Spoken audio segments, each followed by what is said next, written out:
The economy continues to suffer. Nobel Peace-winning economist Robert Shiller says that housing costs could go down as Americans flee urban areas. Here to weigh in is our A-plus panel for the day, former advisor to Margaret Thatcher and President Trump, John Brown, and Massachusetts congressional candidate John Paul Moran. John Paul, let's start with you.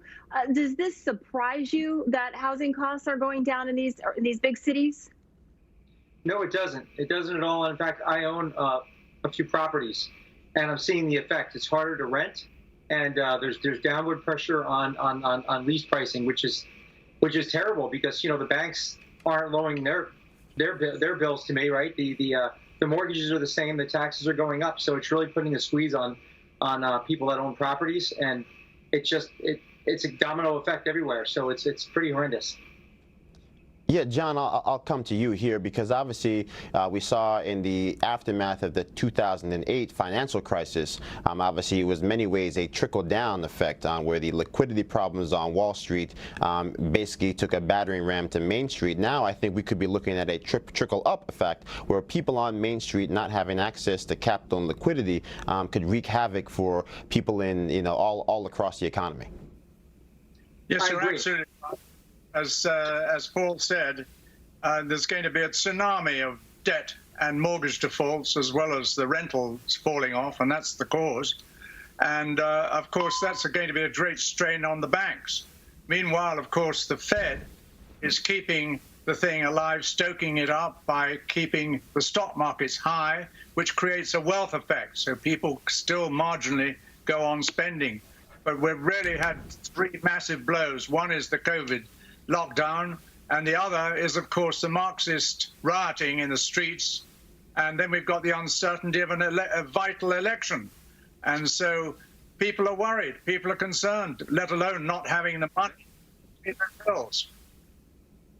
Yeah, John Paul, if you have people fleeing out of cities, then that's not only going to affect folks who have property like you, but the restaurants, the shops, the local businesses there, because you won't have as many people in the city. Yes, I mean, it really is kind of a perfect storm. And I really do lay the majority of this at the feet of radical Democrats because, COVID was terrible, but I believe and I'm positive that the effects, the economic effects and the unnecessary long shutdowns are going to cause a lot more damage and even deaths than COVID itself. But I think that the left think that's politically advantageous for them because a weak economy will hurt Trump and Republicans, they think, and they're willing to sacrifice American lives and businesses in pursuit of power, wealth, and control. And I think that's disgusting. And I think it really is politically motivated in a large part. Yeah, John Brown, we'll close with you here because obviously in New York alone, we've seen 1/4 of people not able to pay their rent since March.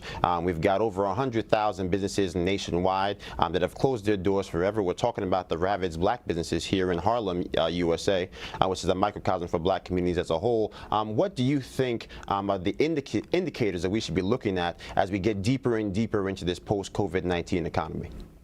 Well, Sylvia in the previous segment explained it extremely well. Companies are unlikely to come back to their previous levels of employment. Say, for example, restaurants, 15 million people employed in this industry, the second largest private employer in America. Only 8 million, I say only, but 8 million people likely to get their jobs back, leave 7 million permanently unemployed. And even those 8 million are going to have to adjust. And down here in Florida, we're seeing the effects. We're seeing a massive move of people from the northern cities, people wanting to get out of these cities into states that are more rural, that are kind to capital with low tax rates and things like that, with law and order and with a lifestyle that is attractive to people. And they're buying what relatively very good value housing. And so we see that trend increasing. I mean, take a shop owner on Madison Avenue, had his shop sacked and burned. Does he want to go back to Madison Avenue, or is he going to come down to Worth Avenue in Palm Beach? Absolutely. Well, we'll have to leave it there. John Brown and John Paul Moran, thank you so much for joining us. Coming up, we'll be right back with much more American Agenda after this.